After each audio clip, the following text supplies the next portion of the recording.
many times in the scriptures, when it speaks of the Creator doing a specific thing, it always, if people will just read, shows you that the angels of him is doing it. The malaik of Allah Ta'ala does his work. Right, and they were men. And they can personify as men, certain ones. But they are angelic beings, malaik. They have the power, if Allah grants, to personify as human beings. They are what you refer to when they get into the Earth's atmosphere as extraterrestrials. Yes, sir. You understand? Yes, sir. They reside in various pockets of the universe. They come from what's called the Crystal City, which goes into a deeper thing. All right? So this quote in the Bible, when it's talking to Moses speaking with Allah subhanahu wa ta'ala, it's through his angel, either Mikael or Jibrail. In this case, it's Jibrail. Those are the most powerful angels. The highest of all of the angelic beings from Malakut is Mikael. Because Mikael, means like El, and that's from Elohim or Elohim or Allah. He's like Allah insofar as he has the power to sustain himself on earth. He came to Abraham, in the Torah, in Genesis. He came to Jesus. He came to Moses. He came to Muhammad. He came as Khidr in the Holy Quran. He has Mikael, and he's called Melchizedek, or El Khidr, Michael, okay? And then he has an intergalactical name, and his intergalactical name is Yanun. Every one of the prophets, when they are out of the physical and into the spiritual realm, has an intergalactical name. Isa's name is Sanenda when he's out of this. You understand? Yes, my Lord. So we're talking about angels who can personify in human beings as human beings and speak in representation of the Creator of the heavens and the earth, Allah subhanahu wa ta'ala. Okay? I hope you understand it. Thank you. Thank you for the clarification. Mm-hmm. What purpose does the sacred ash serve in paradise? The sacred ash serves no purpose in what you know as paradise. But in the celestial or crystal city, there is incense that burns. And the ash from the incense can be transported down to earth plane as a sign that this person is in tune with that higher city. There's a city above the earth called the Crystal City, which sometimes is mistaken for the mothership. The mothership, or the ship that has the little ships in it, come out of the Crystal City. Crystal City is right above the earth and has been there for centuries. And it's a whole city. You call it the city of Jerusalem when you say it's going to come down out of heaven, etc. So there's incense burning there, material incense as you know it. All right? And the ashes from that incense is what comes down as what you call the sacred ash. Okay? Yes. I have one question here. What kind of battle will take place with Michael and Satan, and where will it take place? Question is, what kind of battle will take place with Mikael and Shaitan, or which kind did take place? Because remember, they had a battle already in the heavens, in Malakut, and he was cast down, okay? Well, the question is, what kind of battle will take place? In the latter day, Yeah. and this is understood, that you have read throughout your scripture that Allah subhanahu wa ta'ala is asking you to get not less than and not more than 144,000 mu'minun wa mu'minati to be ready to be taken up in an Isra like Rasulullah was, to be taken out of here before the four winds of the earth are let loose for destruction on the planet Earth, because Shaitan is getting a grip of the planet. He's asking for not more than and not less than 144,000 that will be taken up. Taken up, it says in the scripture, literally, taken up and taken to the crystal city, Malurat, taken right to the Medina.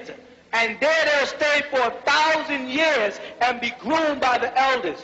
Shaitan and his wicked angels, the cherubim, are going to try to come into that city to destroy that city and those special people taken from earth to be gowned in white. Him and his cherubim are going to try to take the city of the seraphim. You understand?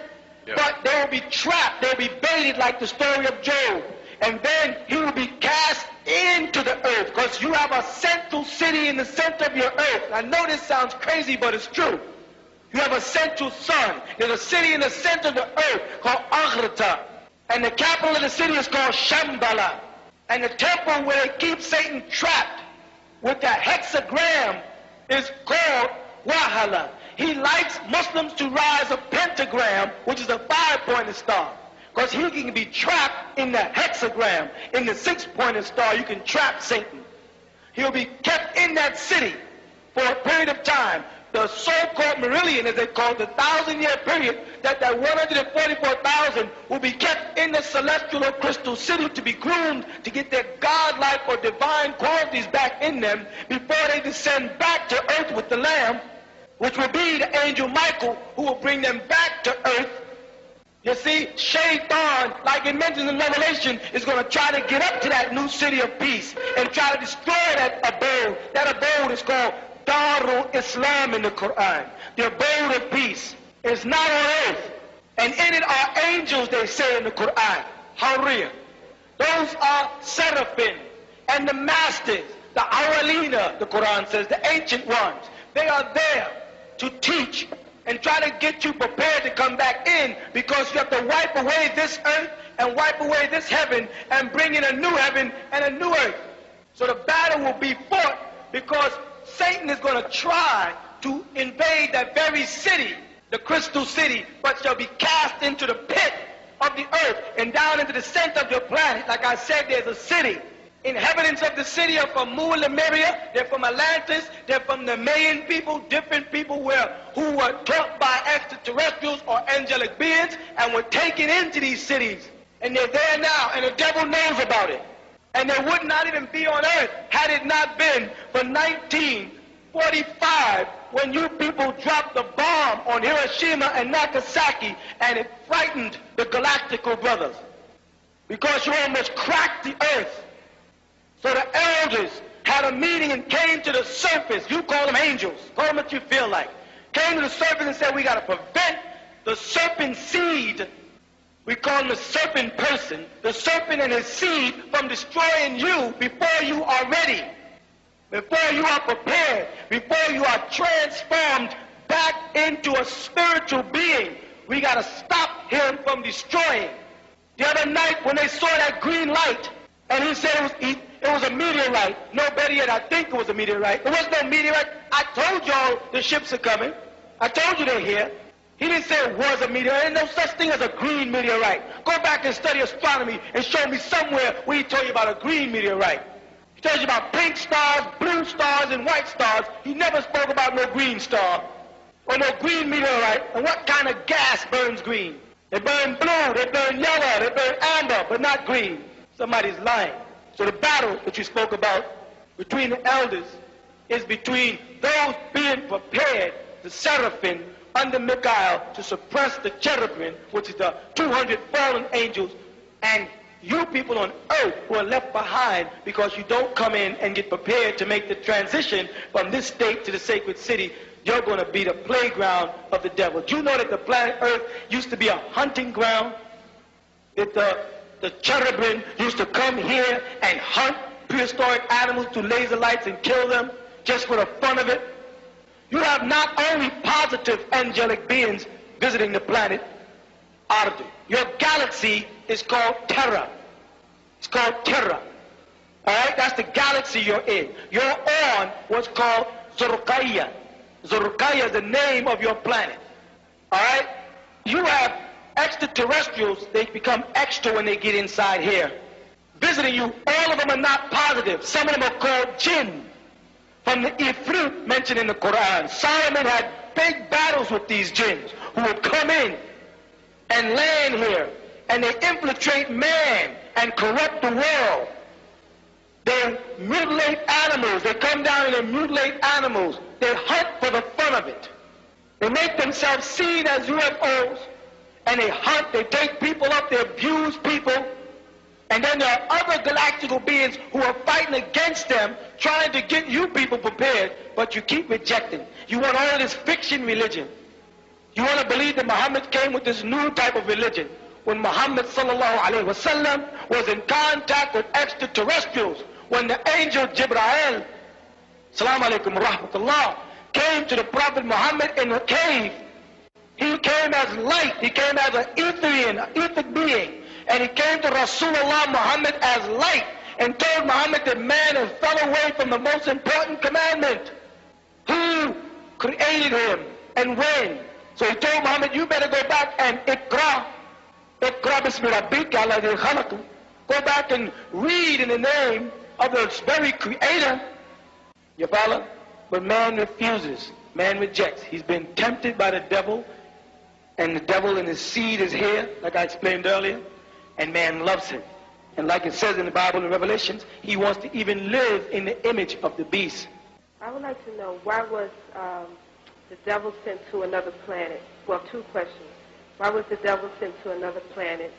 And also, why is he captured? Why do they have to catch him and take him to Shambhala and bound him for 1,000 years instead of just destroying him?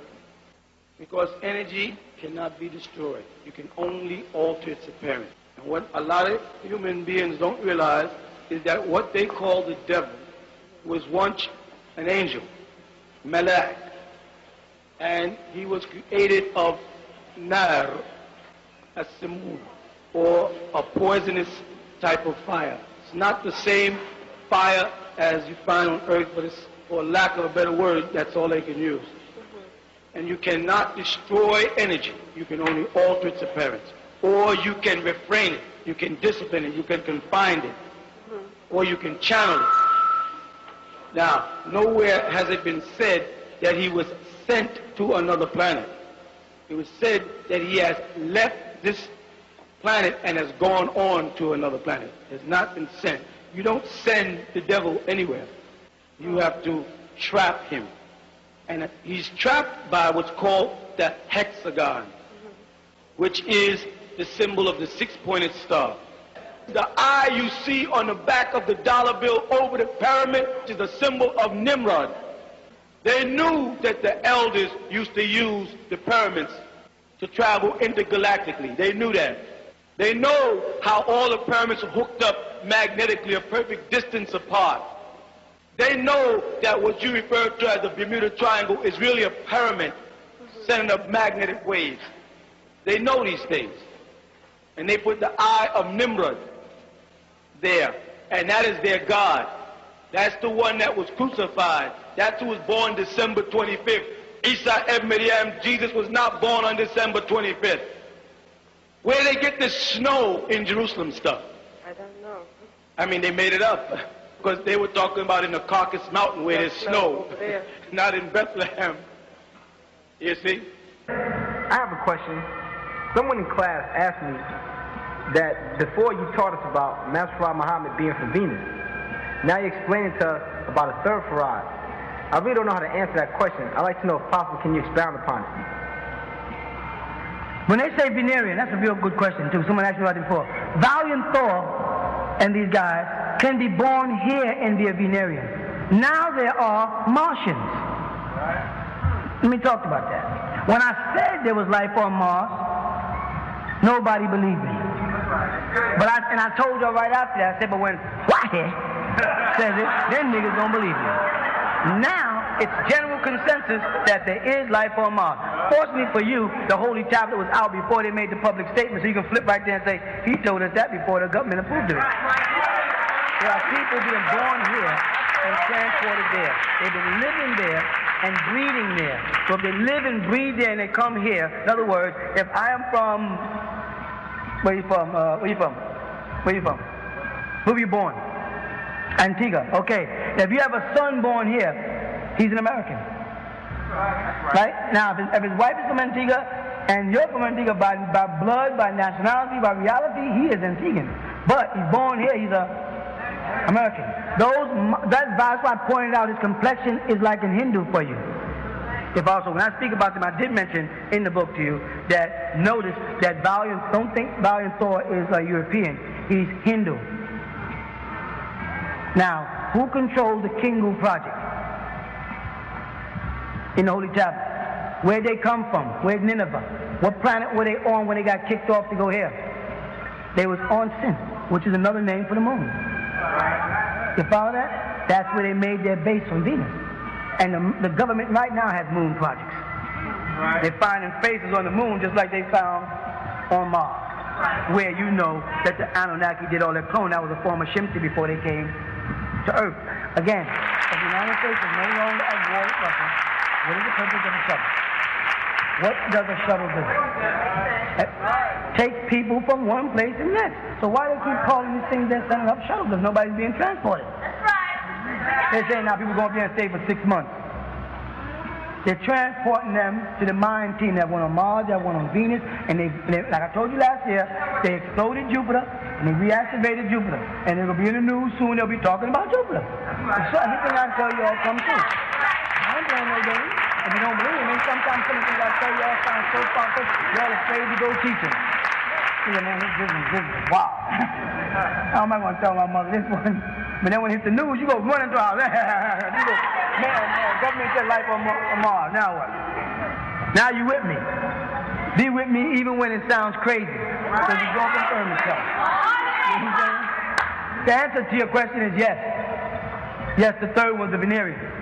The government placed him. He worked with Hitler, and Hitler was, remember I told you a long time ago that he was part of the Nazi party. The father was a part of an old doctrine. The Nazi party is the Third Reich, which is the Venerian and the Palladian project.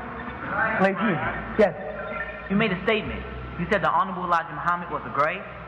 Yeah, he's part gray. He's part of a breed. When he's brown skinned. I explained that also in the book. Y'all guys gotta read. When you see one with a brown skin, you know that the grays have bred into them. Your father? He's not a part of the seed of the Meldikians transported here by the dolphins who were really called Hut. That's not what he is. He's from here, abduction and bred and planted to work with the Venerians. They always work like that. And right here in San Diego, Georgia. You know Georgia was a hot spot. They got a whole city, Gray, named after them, where they had the Grays, and they used to bring them straight through on Eisenhower Boulevard, who's the one responsible for bringing them in. They got this thing laid out. That's why you cannot. Anybody here from Macon? Anybody ever live in Macon? What does Macon smell like at night? You know what it smells like? It smells like chemicals and feces. That's because that's where under it is where they're feeding graves. Chemicals, dead bodies. If you go to Macon tonight, I don't care, you'll smell it. Yeah. And that's where they were doing that until they transported them to Puerto Rico for another project. I'm going to tell you about that. Why is it that I tell you all now they transported them to Puerto Rico. 6 months later, we got Chupacabra. Where it happened? How did it happen? How we know? Because we was told they're now transporting. I tell you, I said the brothers told me they're now transporting the graves because they're multiplying too fast over to Puerto Rico, and some of them even being mixed with reptilians. Right? And boom, out of the water comes Chupacabra. Yes. I have a question. I teach class, and someone had asked about the reptilians in Texas. Are they the new ones? The reptilian base? Well, it's supposed to be the reptilians eating livestock. Oh, that's the same one. That's is it Chupacabra or Chupacabra? ¿Tú eres español?